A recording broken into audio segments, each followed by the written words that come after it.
शेर को आजमगढ़ की गलियारों से बनारस बाबा विश्वनाथ की गलियारों में संगीत का जिन्होंने साधना किया और भोजपुरी में एक अलग नाम और चिन्ह बनाया जिसका नाम है समर सिंह जी।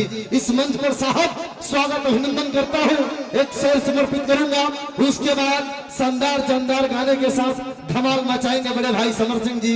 आजकल समर भैया दुनिया की ये जो शील संस्कृति है, आज दुनिया की हर कोई शील संस्कृति छोड़ रहा है, त्योहार तीज से मुंह मोड़ रहा है।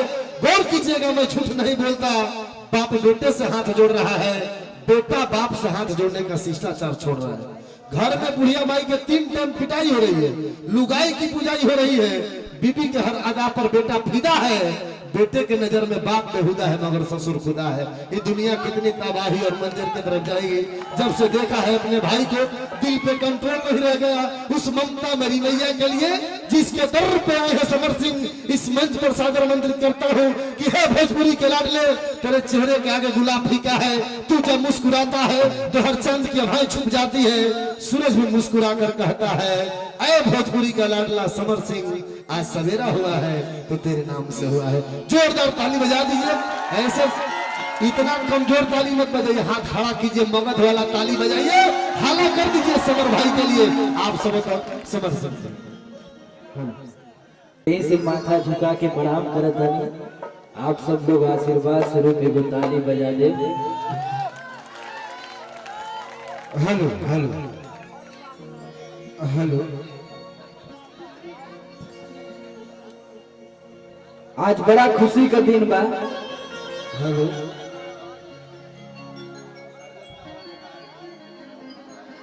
हम तो बहुत जगह कार्यक्रम कैले बानी, लेकिन आज पहली बार मगध क्षेत्र में आयल बानी, ये हमार सौभाग्य बा।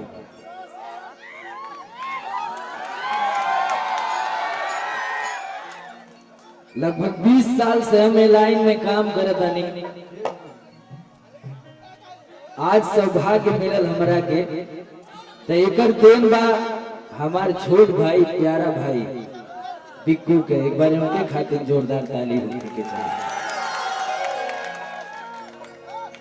ये मंच के माध्यम से अपने बड़े भैया जो कि हम लोगों को आगे रखकर पीछे से इतना बड़ा सपोर्ट होता है उनका, उनको किंग मेकर कहा जाता है, हमारे बड़े भैया रोशन भैया। एक बार उनके लिए जोरदार ताली होनी चाहिए। इन्होंने अपने म्यूजिक से हम लोगों को बहुत सजाया है। और अभी तो इनका एगो गाना बड़ा कर रहा चला था गाना भैया। कौन गाना? स्कूलिया दीवाना है ना। हेलो। हमारे यादव राज भाई, हेलो।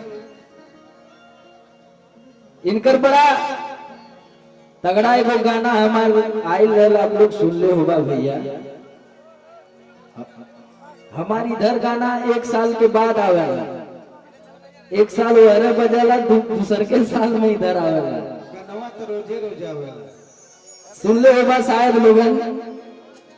अरे की कइल बाड़ी बहारी ननदिया हरदिया के छापी।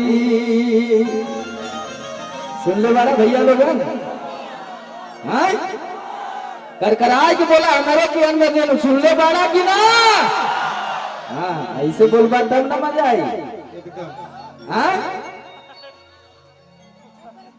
चलिए, ये मंच के माध्यम से जितना लोग भी मंच पर उपस्थित आदरणीय बड़े भैया, सब लोग कंपनी के मालिक, प्राइड कंपनी के मालिक बड़े भैया हमारे टिंकू बाबा, कहाँ बानी भैया? हाँ टिंकू बाबा बानी भैया, सब लोगन के चाचा के भी स्वागत बा।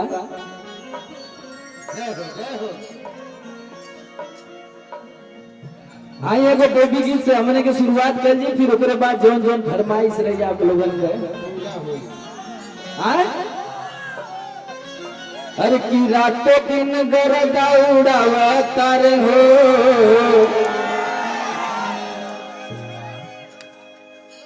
अतावा